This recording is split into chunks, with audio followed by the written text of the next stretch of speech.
తండ్రి కుమార పరిశుద్ధాత్మ నామములో అందరికీ వందనాలు. హల్లెలూయా మినిస్ట్రీస్ వారి దేవుని శుభవార్త. కీర్తనలు 30వ అధ్యాయము 2వ వచనము. యెహోవా నా దేవా, నేను నీకు మొర్రపెట్టగా నీవు నన్ను స్వస్థపరిచితివి.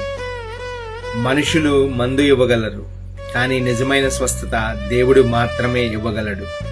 శరీర గాయాలకే కాదు, మనసులో దాచుకున్న బాధలకు కూడా యేసు స్వస్థత ఇస్తాడు.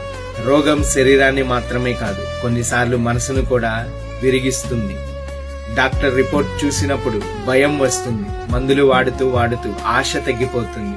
రాత్రులు ఇంకా నేను బాగుపడతానా అని కన్నీళ్లు వస్తాయి. కానీ దావీదు చెబుతున్నాడు, నేను దేవునికి మొర్రపెట్టగా ఆయన నన్ను స్వస్థపరిచాడు. మనుషులు, డాక్టర్లు అసాధ్యం అంటారు, కానీ దేవుడు నేను స్వస్థపరచువాడిని అంటాడు. యేసు స్పర్శపడితే రోగం పారిపోతుంది.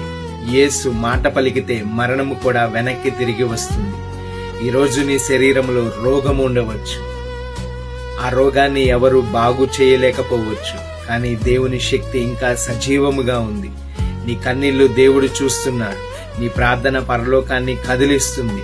కాబట్టి భయపడకు, నిరాశపడకు. నీ ప్రార్థన చిన్నదైనా పర్వాలేదు, నీ గొంతు వణికినా పర్లేదు, కానీ మొరపెట్టు. ఎందుకంటే స్వస్థపరిచే యెహోవా ఇంకా సింహాసనంపై ఉన్నాడు. ఆమేన్. దేవుడు మిమ్మల్ని దీవించును గాక. God bless you all.